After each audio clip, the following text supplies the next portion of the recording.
Thank you doctor Alauddin और सभी लोगों को रमज़ान मुबारक और होली मुबारक।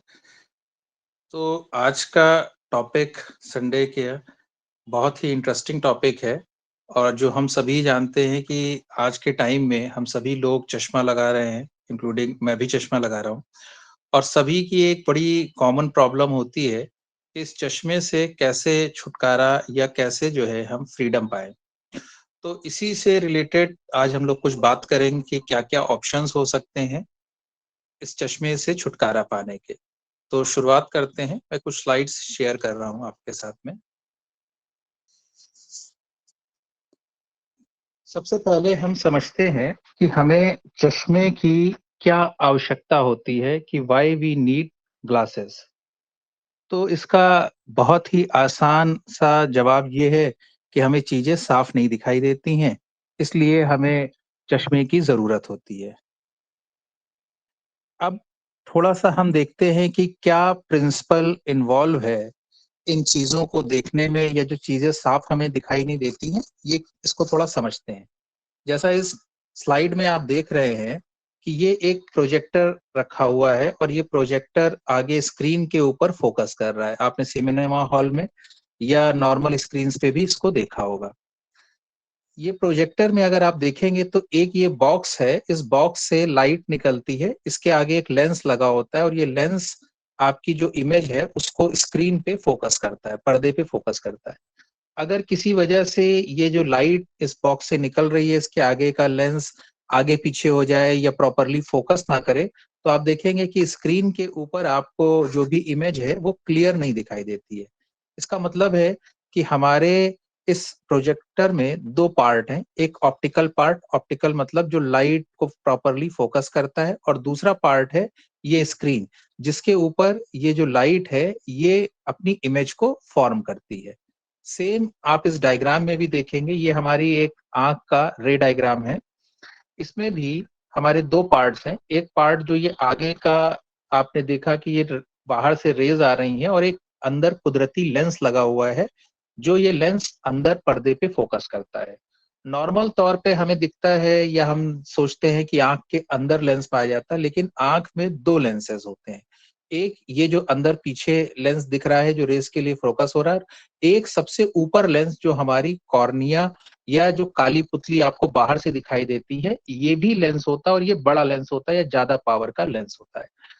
कुदरत के तौर पे जो अल्लाह ने या भगवान ने हमें आँखों में लेंस दिया है, इसकी पावर इतनी ज़्यादा है कि ये 1 फीट की दूरी पे जो किताबें रखी हैं या कोई भी बारीक काम हम कर रहे हैं, उसको भी साफ दिखता है और अगर कोई ऐसा ऑब्जेक्ट जो हज़ारों मीलों की दूरी पे जैसे चाँद है, उसको भी हम आसमान में सितारे हैं, इनको भी देखते हैं, तो उसे भी फ़ोकस कर लेता है।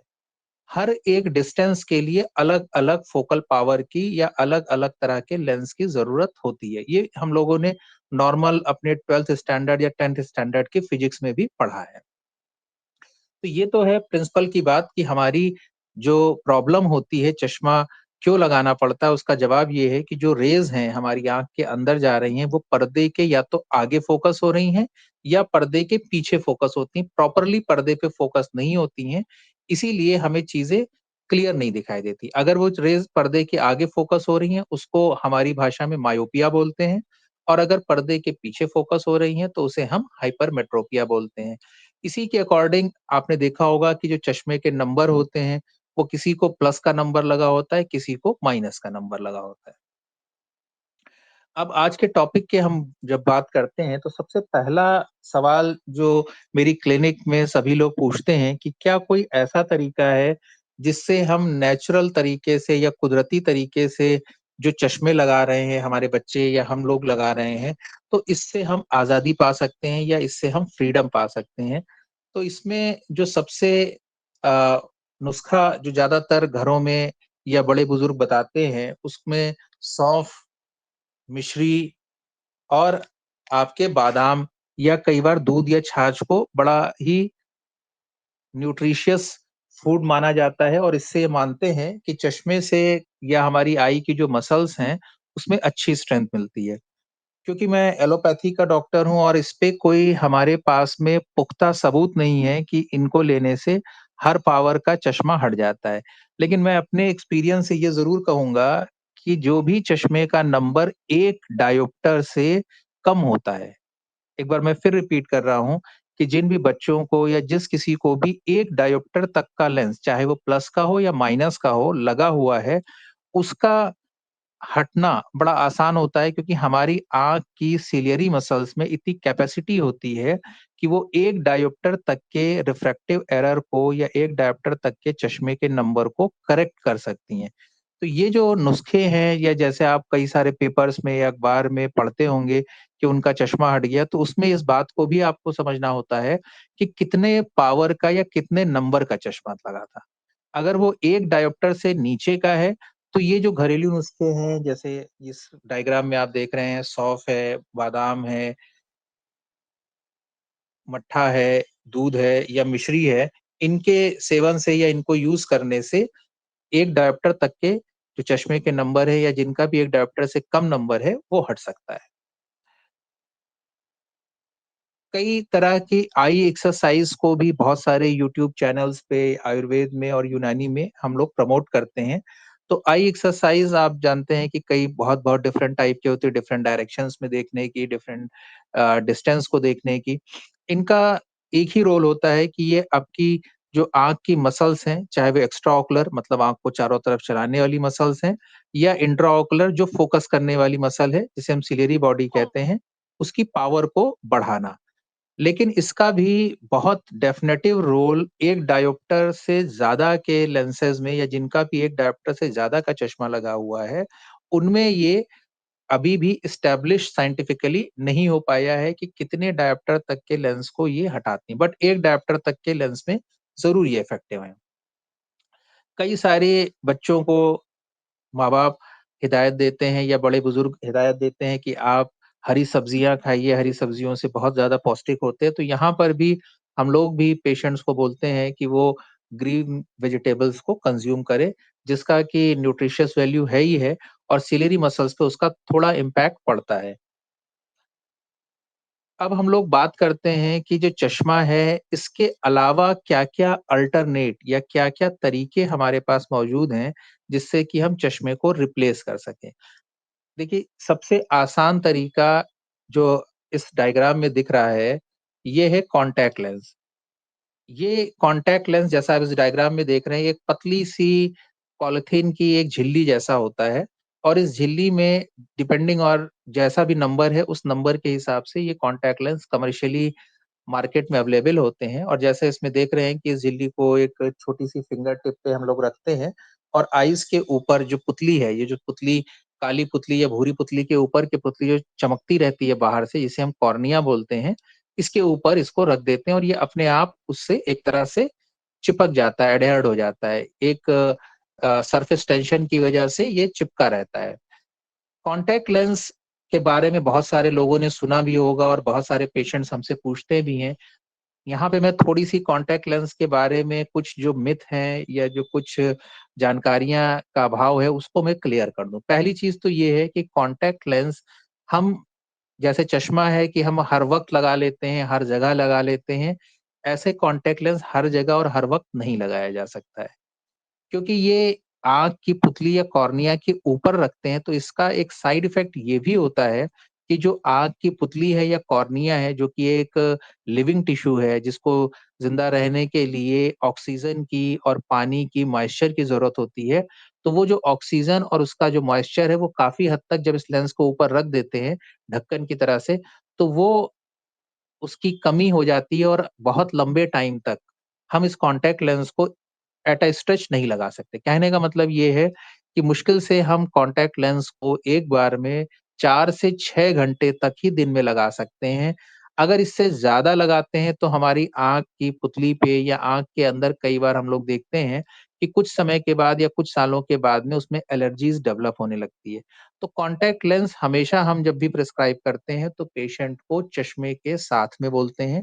सिर्फ़ ये उन टाइम्स पे लगाया जा सकता है, जब आपको किसी शादी-ब्याह में या किसी पार्टी में जाना है, और वहाँ पे किसी तरह की धूल-मिट्टी या किसी तरह का ऐसा एनवायरनमेंट नहीं है जो आँख के ऊपर किसी भी तरह के डस्ट को आई के अंदर या कॉर्निया में ले जाए।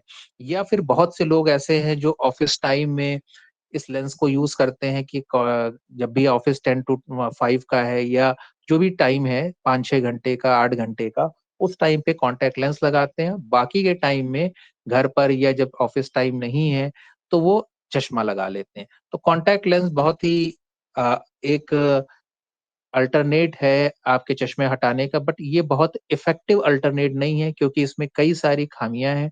नंबर एक खामी जैसे मैंने बताया कि रोज इसको लगाना है, उतारना है, और एक दिन में आप 4 से 6 घंटे या मैक्सिमम 8 घंटे से ऊपर इसको नहीं लगा सकते।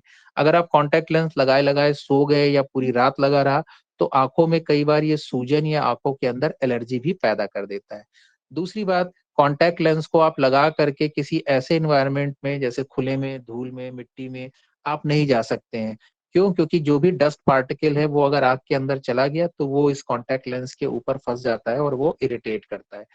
जब भी कॉन्टैक्ट लेंस को लगाते हैं तो आँख को आप रगड़ नहीं सकते हैं। अगर आप रगड़ेंगे, क्योंकि ये कॉन्टैक्ट लेंस आँखों से चिपका नहीं हुआ, ये सिर्फ़ उसके ऊपर एक सरफेस टेंशन की वजह से चिपका रहता है। अगर आप उसे ज़ोर से रगड़ेंगे तो वो निकल कर के बाहर आ जाता है। तो कॉन्टैक्ट लेंस बहुत ही लिमिटेड यूज़ का है चश्मे को एज़ अ अल्टरनेट के तौर पे।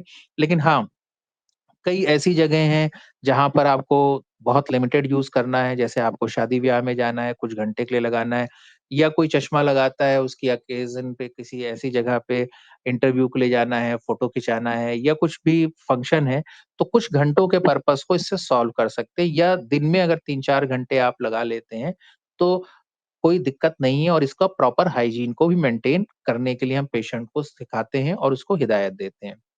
अब आगे बढ़ते हैं कि क्या और अल्टरनेट है चश्मा हटाने से। तो जैसा इस डायग्राम में आप देख रहे हैं कि हम कुछ ऐसे अल्टरनेट्स के बारे में आज बात करेंगे, जो चश्मे से आपको परमानेंट आज़ादी देते हैं या परमानेंट सॉल्यूशन देते हैं, कि दोबारा चश्मे के लगाने की ज़रूरत आपको बहुत लंबे टाइम तक नहीं पड़ती है।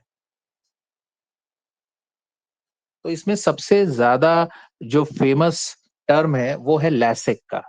जैसा आप देख रहे हैं कि इसमें लैसिक का मतलब होता है लेज़र असिस्टेड इन सिटू केराटोमिल्यूसिस। इसका मतलब है कि लेज़र के द्वारा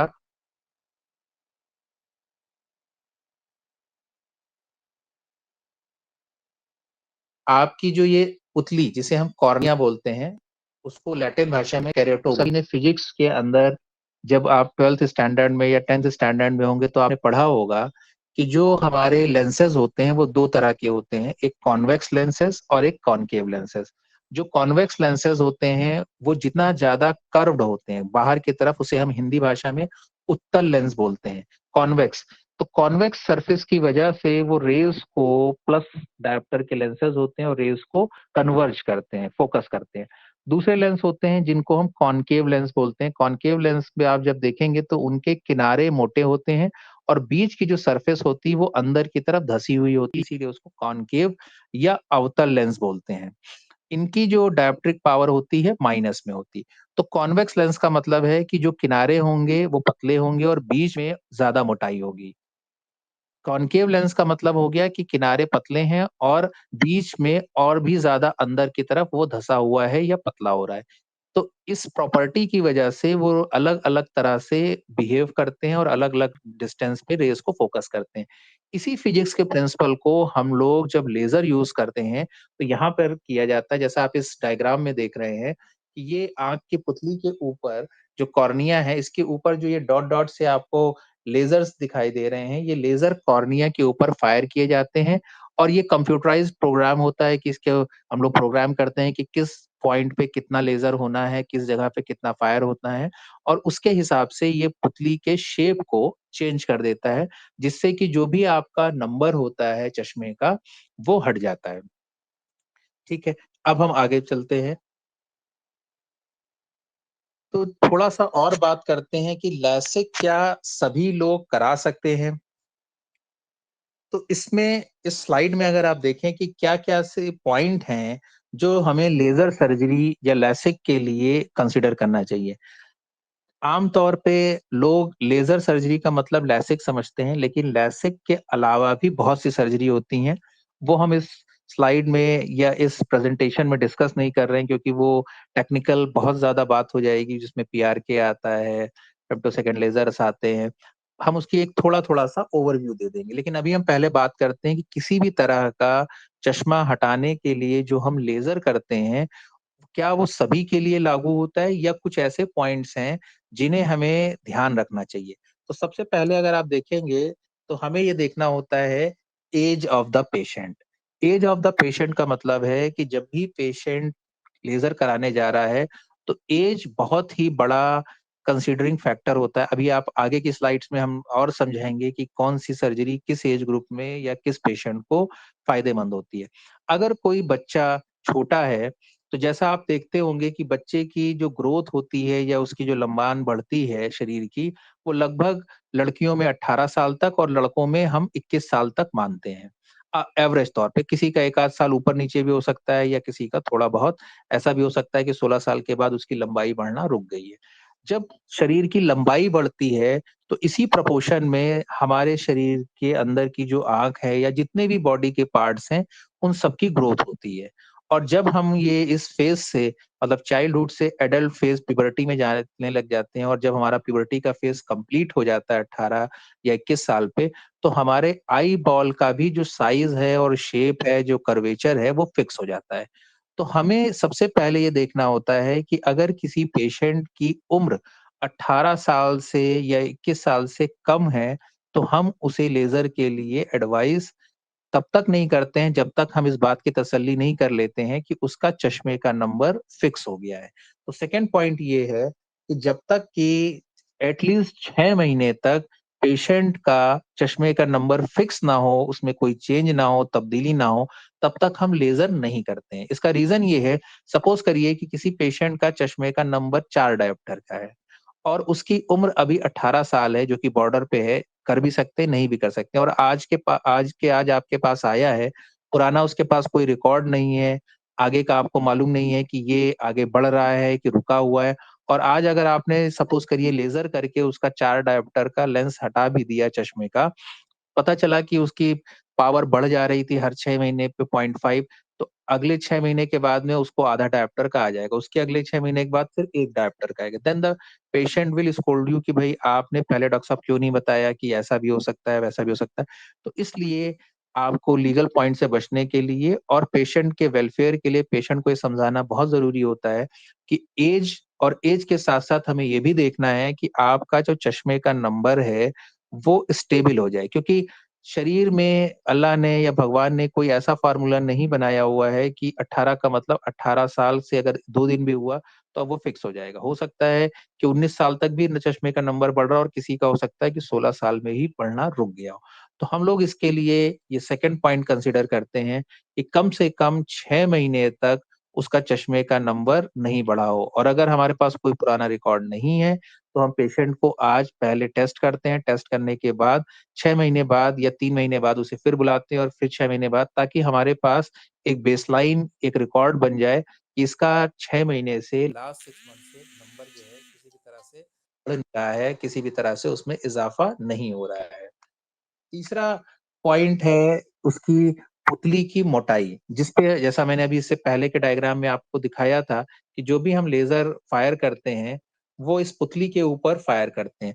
तो ये क्या है कि ये शेप को चेंज कर रहा है। इसको आप ऐसे समझिए कि जैसे आपके पास लकड़ी होती है, आपने देखा होगा कि बहुत सारे जो कारपेंटर्स होते हैं, वो लकड़ी को रंदे से घिसते हैं और घिस करके उसको पतला करते हैं, उसको एक प्रॉपर शेप देते हैं। सेम चीज़ हमारे जब लेज़र फायर करते हैं, तो उसमें भी हम पुतली को एक तरह से शेप दे रहे होते हैं, एक तरह से घिस रहे होते हैं। अगर पुतली की मोटाई चश्मे के नंबर के हिसाब से नहीं है, इसका एक फ़ॉर्मूला होता है, वो फ़ॉर्मूले की डिटेल में हम लोग नहीं जाएँगे, बट हमारी मशीन्स और हम लोग उस फ़ॉर्मूले से कैलकुलेट करते हैं।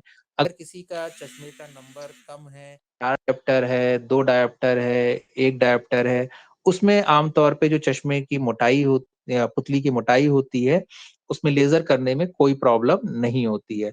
पर अगर आपका किसी भी तरीके से चश्मे का नंबर ज़्यादा है, हायर है, 4 नंबर से ज़्यादा है, 10 नंबर है, 6 नंबर है, 5 नंबर है या और भी ज़्यादा है, तो ऐसे केसेज़ में लेज़र करना कई बार हानिकारक भी हो सकता है। क्यों हो सकता है?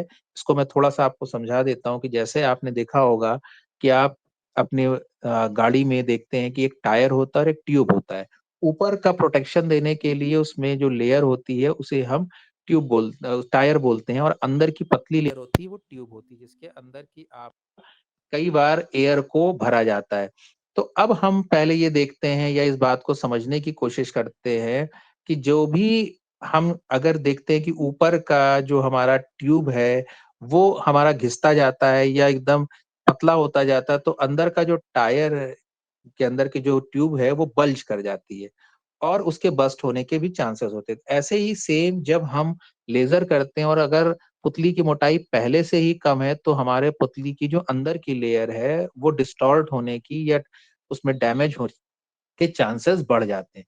इसलिए जब भी कोई भी पेशेंट लेज़र के लिए जाए या आप अपने बच्चों का लेज़र कराएँ, तो इस बात का ज़रूर कंसिडरेशन रखें कि उसके चश्मे के नंबर के प्रोपोर्शन में उसकी पुतली की मोटाई है या नहीं है। और इसको चेक करने के लिए ऑपरेशन से पहले हम लोग सीसीटी या पेंटोग्राम करते हैं, उससे कर्वेचर और बहुत सारे और भी मैप्स को हम लोग कंसिडर करते हैं।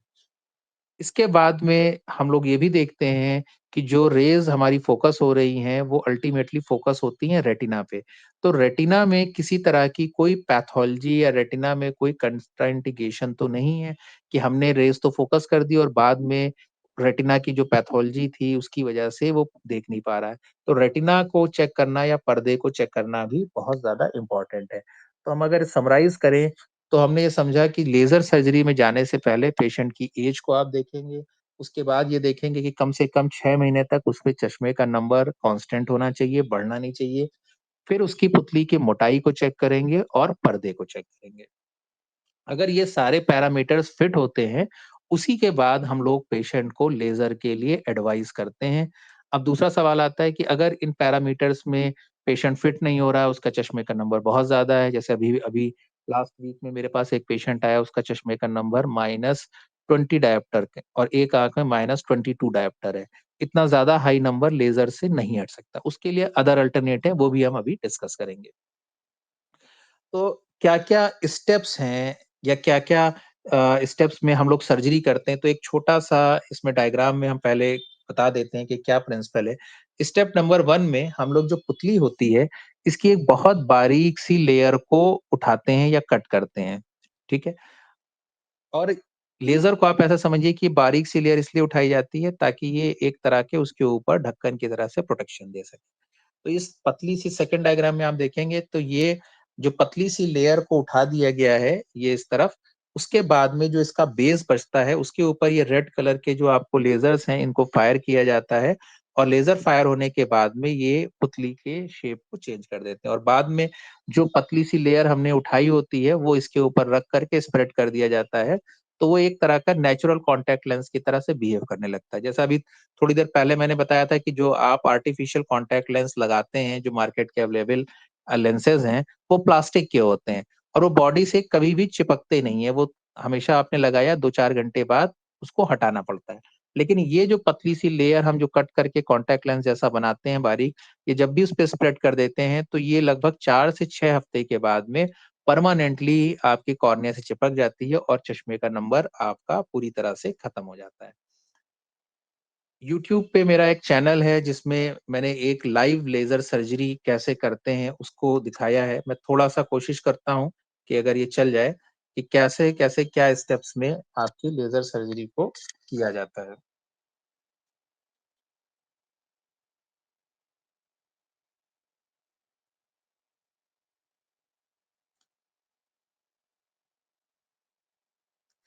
अगर आप देखें इसके अंदर वीडियो में तो सबसे पहले इस पेशेंट के आइज़ को पेंट और ड्रेप किया जा रहा है। पेन ड्रिप करने के बाद में अगर आप देखते हैं तो हम इसकी एक मार्किंग करते हैं। ये मेरे द्वारा की गई एक लेज़र सर्जरी है। ये मार्किंग कर रहे हैं। मार्किंग करने के बाद में एक पतली-सी लेयर को इस पे से उठाया जाता है।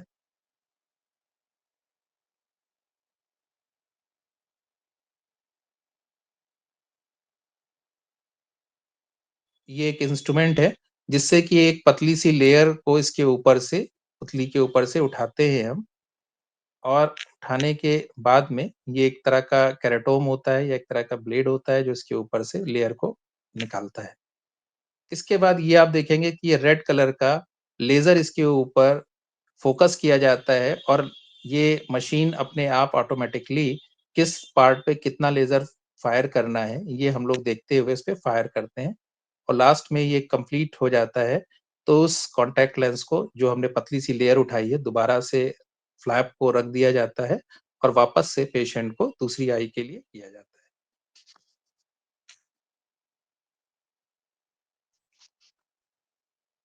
तो जैसा आपने इस डायग्राम के अंदर देखा कि हम जब भी लेज़र के लिए जाते हैं या लेज़र प्रोसीजर करते हैं।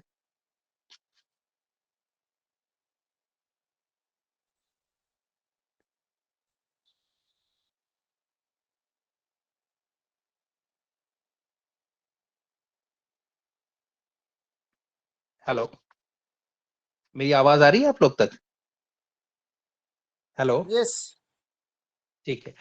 आ रही है तो बॉस, ये आ रही है। लेज़र ओके, जब लेज़र सर्जरी को हम लोग करते हैं, तो लेज़र के अंदर अगर हम ये देखते हैं कि हम एक पतली सी लेयर को उठाते हैं और दोबारा से उसके ऊपर रख देते हैं। इसके बाद में पेशेंट को जो हिदायतें होती हैं, वही होती हैं जो कॉन्टैक्ट लेंस के लिए हम करते हैं कि आपको रगड़ना नहीं है, मसलना नहीं है और 3 से 4 हफ्ते तक आपको ड्रॉप को डालना है। 4 हफ्तों के बाद में वो कॉन्टैक्ट लेंस या जो आपकी लेज़र है, ये मुकम्मल तौर पे जुड़ जाता है और आप पूरी तरह से उसके देखने की जो पावर है, वो रिएस्टैब्लिश हो जाती है और पेशेंट जो है, ताउम्र बिना चश्मे के देख पाता है। एक दूसरा लेज़र आज के टाइम में बड़ा पॉपुलर है, उसको हम स्माइल बोलते हैं या इसका पूरा नाम है स्मॉल इंसिजन लेंटिकुलर एक्सट्रैक्शन। ये लेज़र में क्या होता है, जैसा आप देख रहे हैं इस डायग्राम में कि पुतली की ऊपर का फ्लैप हम नहीं उठाते हैं, बल्कि पुतली की ऊपर की और नीचे की लेयर के बीच में लेज़र से ही एक तरह का एक छोटा-सा टुकड़ा काटा जाता है और उसको ये बाहर से इसको खींच लिया जाता है। इसका बेनिफिट ये होता है कि किसी तरह की सरफेस के ऊपर जो चिपकने वाला पार्ट है, 3 से 4 हफ्ते जो आपको वेट करना होता है, मसलना नहीं होता है, उन चीज़ों से आपको इसमें इज़ाहत मिल जाती है या राहत मिल जाती है। आपने कराया और कराने के 2-4 दिन के अंदर ही आपकी जो सर्जरी है, वो दोबारा से रिएस्टैब्लिश हो जाती है और रिस्टोर हो जाती है। एक यूट्यूब पे या बहुत सारे पेशेंट्स के मन में आज के टाइम में, क्योंकि इंफॉर्मेशन टेक्नोलॉजी का एरा है और सोशल मीडिया बहुत ज़्यादा प्रेवलेंट है, तो बहुत सारे लोग एक सवाल पूछते हैं कंटूरा विज़न के बारे में कि कंटूरा विज़न क्या होता है? तो कंटूरा विज़न भी जो मैंने अभी आपको लेज़र सर्जरी दिखाई थी वीडियो में, सेम वही होती है। इसमें बस हमारा सिर्फ अंतर ये होता है कि जो पुतली है, जो ये पुतली आप देख रहे हैं जिसपे हम लेज़र करते हैं, इसके 1200 अलग-अलग पॉइंट लिए जाते हैं या 1200 छोटे-छोटे पॉइंट्स में, ये एक जो ऊपर आप रंगीन डायग्राम स्क्रीन पे देख रहे हैं, इस तरह के हर एक पॉइंट का अलग-अलग नंबर निकाला जाता है। जैसे आप जब चश्मा लगा रहे हैं, तो ये अलग-अलग पॉइंट का नहीं लगा रहे हैं, ये एक ही पुतली को एक मान करके चश्मे को दिया जाता है। लेकिन अगर हम देखें तो पुतली की मोटाई या जो चश्मे का नंबर होता है, वो पुतली के हर एक भाग पे या किसी भी लेंस को अगर हम देखते हैं, तो उसके सेंटर का भाग सबसे ज़्यादा मोटा या सबसे ज़्यादा पतला होता है, वहाँ नंबर अलग होगा, उसके पेरिफेरी का नंबर अलग होगा। तो जो लोग फिजिक्स में थोड़ी-सी अगर जानकारी या थोड़ा-सा इंटरेस्ट रखते हैं, तो उनको याद होगा कि इसको हम बोलते हैं क्रोमैटिक एब्रेजन। क्रोमैटिक एब्रेजन का मतलब ये होता है कि अलग-अलग थिकनेस की वजह से कुछ रेज़, बहुत माइन्यूट सी रेज़, 1-2 रेज़ ऐसी भी हो सकती हैं जो पर्दे के आगे या पीछे फ़ोकस हो जाए। तो इसी चीज़ को और ज़्यादा रिफ़ाइन करने के लिए, डिफ़ाइन और बहुत ज़्यादा रिज़ल्ट को प्रिसिज़न वाला बनाने के लिए जो सर्जरी की जाती है, उसे हम कंटूरा विज़न बोलते हैं। इसमें हम लगभग 22,000 पॉइंट्स को लेते हैं और एक तरह से कस्टमाइज़ करते हैं। कस्टमाइज़ का मतलब आप ये समझिए, इसको आम भाषा में ऐसे समझिए कि जैसे आप किसी कपड़े को खरीदने जाते हैं, तो एक स्टैंडर्ड साइज़ के कपड़े होते हैं, जो भी नंबर है, आपकी शर्ट का नंबर 32 नंबर की शर्ट है, 34 नंबर की है, 40 नंबर की शर्ट है, वो सिली-सिलाई शर्ट है। आप उसे ट्राई करते हैं, अगर आपको बिल्कुल फिट भी आ जाती, कई बार ये भी होता है कि हल्का-सा ढीला या हल्का-सा कसा रह जाता है और आप उसे थोड़ा-सा मैनेज कर लेते हैं। बट आप जब कपड़े को लेकर के किसी टेलर के पास जाते हैं, तो टेलर क्या करता है कि आपकी नाप के हिसाब से, आपकी बाँह के हिसाब से, आपके पेट के हिसाब से, आपकी कमर के हिसाब से, आपके बाजुओं के हिसाब से उस शर्ट को सिलता है। वो हर एक पार्ट की अलग-अलग पैमाइश करता है और हर एक पार्ट की पैमाइश के हिसाब से ही शर्ट को सिलता है। सपोज़ करिए कि किसी का 32 नंबर आता है शर्ट का, लेकिन उसका पेट ज्यादा निकला हुआ है या तोन ज्यादा निकली हुई है, टमी ज्यादा बड़ी है, तो उसको मार्केट की जो शर्ट है या स्टैंडर्ड शर्ट है वो बड़ा डिस्कम्फर्ट करेगी, क्योंकि उसमें आपके हिसाब से नहीं बनी है, उसे कस्टमाइज या टेलर कराना ही पड़ेगा। सेम चीज यहाँ पे भी होता है कि आपका जो पहला लेसिक है उसे हम स्टैंडर्ड लेसिक बोलते हैं। स्टैंडर्ड लेसिक से ज्यादा एडवांस होता है कस्टमाइज लेसिक, सी लेसिक, और उससे भी ज्यादा प्रिसिशन का आज के टाइम में आ गया है कंटूरियर विजन। ये 22,000 पॉइंट्स को अलग अलग नापजोक करता है और अलग अलग पॉइंट्स पे अलग अलग लेजर को फायर करता है, और इससे आप चश्मे के नंबर को हटा देते हैं। अब जो ऐसा हमने सबसे स्लाइड्स में डिस्कस किया था पहले की स्लाइड्स में कि क्या क्या प्री रिक्विजिट हैं लेजर के लिए, तो उसमें हमने ये बताया था कि एज पेशेंट की, उसके बाद लास्ट 6 मंथ से एस्टेब्लिश होना चाहिए, फिर उसकी कॉर्निया की थिकनेस, उसके चश्मे का नंबर, और फिर पुतली के ऊपर। बहुत से पेशेंट्स ऐसे भी होते हैं जिनका कि चश्मे का नंबर बहुत ज्यादा है। जैसे मैंने कहा कि अभी लास्ट वीक में मेरे पास एक पेशेंट आया जिसका चश्मे का नंबर -22 और -18 के करीब है, और उसका चश्मा हमको अगर हटाना है तो लेज़र हमारा किसी भी तरह से पॉसिबल नहीं है, क्योंकि जो पुतली की मोटाई होती है, वो एक लिमिट के अंदर ही चश्मे के नंबर को हटा सकती है। एक जनरल फ़ॉर्मूले के तहत लगभग 4 डायोप्टर तक के लेंस को पुतली की मोटाई जो एवरेज रहती है भारतीयों की या इंडियन पॉपुलेशन में, एशियन पॉपुलेशन में, हम उसको बड़े आसानी से हटा देते हैं। लेकिन जैसे-जैसे नंबर 4 डायोप्टर से ऊपर बढ़ता जाता है, वैसे-वैसे पेशेंट को चश्मे का लेज़र कराने में दिक्कत होती है। इसके लिए 2 अल्टरनेट सर्जरी और हमारे पास हैं जो बहुत ही पॉपुलर है आज के टाइम में। इनमें से सबसे पहली है जिसे हम बोलते हैं आईसीएल। आईसीएल का मतलब है इम्प्लांटेबल कॉन्टैक्ट लेंस। इसका मतलब है कि जैसा मैंने आपको शुरुआत में बताया था कि कॉन्टैक्ट लेंस एक प्लास्टिक का होता है जिसे हम पुतली के ऊपर रखते हैं, और हर रोज उसे लगाना होता है, हर रोज निकालना होता है।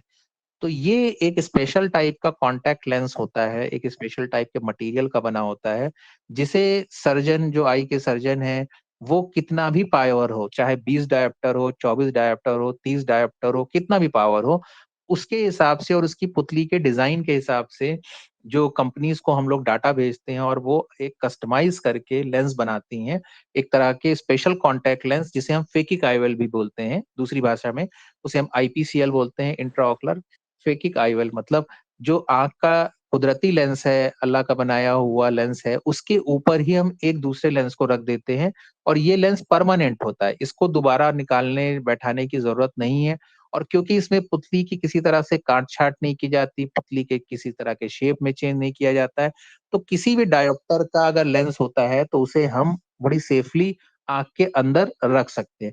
सिर्फ प्रॉब्लम ये होती है कि लेज़र हम एक ही दिन में दोनों आँख का एक बार में ही, एक सेटिंग में ही कर लेते हैं।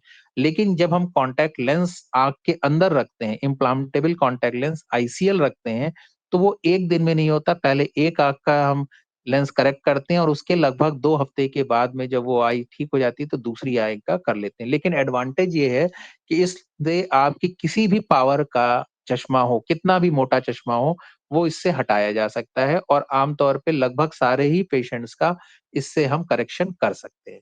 दूसरा आता है जिसे हम बोलते हैं आरएलई, रिफ्रैक्टिव लेंस एक्सट्रैक्शन।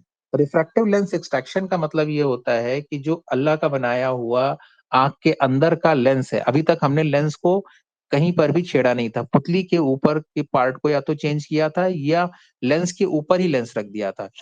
कई ऐसे मौके आते हैं या पेशेंट की ऐसी एज ग्रुप होती है जिसमें आँख के अंदर का लेंस में कोई खराबी है या लेंस के अंदर मोतियाबिंद आ गया है, और पेशेंट की एज ज़्यादा है, या कम एज में भी हमें लगता है कि पेशेंट ऐसा है जिसके अंदर हम इस लेंस को बदल सकते हैं। तो हम कुदरती लेंस को हटा करके जो आर्टिफिशियल लेंस होता है, जैसा आप सुनते रहते होंगे कि मोतियाबिंद की सर्जरी कराई, तो मोतियाबिंद की सर्जरी में हम क्या करते हैं कि आँख के अंदर के नेचुरल लेंस को जो खराब हो गया है उसको हटा लेते हैं, और एक दूसरा लेंस सर्जरी करके उसके अंदर इम्प्लांट कर देते हैं। तो इसी को हम बोलते हैं रिफ्रैक्टिव लेंस एक्सचेंज। मतलब मोतिया नहीं आया है आँख के अंदर, लेकिन फिर भी हम लेंस को बदल दे रहे हैं ताकि वो पेशेंट प्रॉपरली देख पाए। तो इसमें भी हम किसी भी पावर के, किसी भी तरह के, किसी एज ग्रुप के पेशेंट को कर सकते हैं। ये एक डायग्राम है जिसमें ये दिखाया गया है कि आईसीएल कैसा होता है। अगर आप इसे गौर से देखेंगे तो आप ये देखेंगे कि ये सबसे ऊपर की जो काली पुतली या भूरी पुतली होती है, इसके पीछे अगर आप गौर से देखिए तो एक चमकता हुआ स्क्वायर सा लेंस है और इसके नीचे जो है वो नेचुरल या कुदरती लेंस है। कहने का मतलब ये है कि जो हम आईसीएल करते हैं ये एक तरह का कॉन्टैक्ट लेंस है।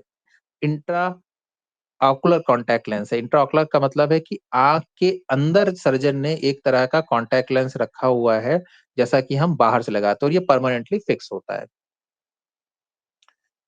ये डायग्राम है जिसमें हम लेंस एक्सचेंज को बताते हैं। इसमें अगर आप देखेंगे तो जो हमारा कुदरती लेंस है उसको बदल करके ये आँख के अंदर एक तरह का लेंस रख दिया गया है जिसे हम आईओएल बोलते हैं, इंट्रा ऑकुलर लेंस। एक टेबल मैंने ये बनाई है जिससे आप ये समझ पाएँ कि किस एज ग्रुप में किस पेशेंट को कौन-सी सर्जरी हम लोग रिकमेंड करते हैं। हर पेशेंट को हर सर्जरी रिकमेंड नहीं की जा सकती है। जैसा आप इसमें देख रहे हैं कि सबसे पहले 20 साल से जो छोटे बच्चे हैं, जिनकी की उम्र 20 साल से कम है, उनके लिए हम लोग सर्जिकल प्रोसीजर में नहीं जाते हैं।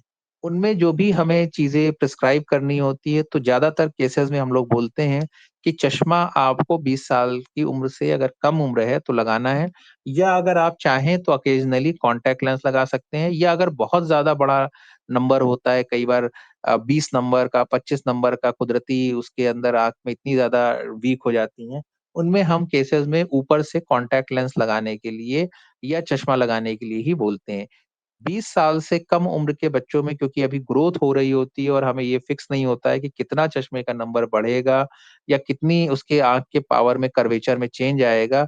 तो यूजुअली एक जनरल फ़ॉर्मूले के हिसाब से 18 से 20 साल तक के पेशेंट्स को हम लोग सर्जरी से अवॉइड करते हैं, उसको हम चश्मे के लिए ही बोलते हैं।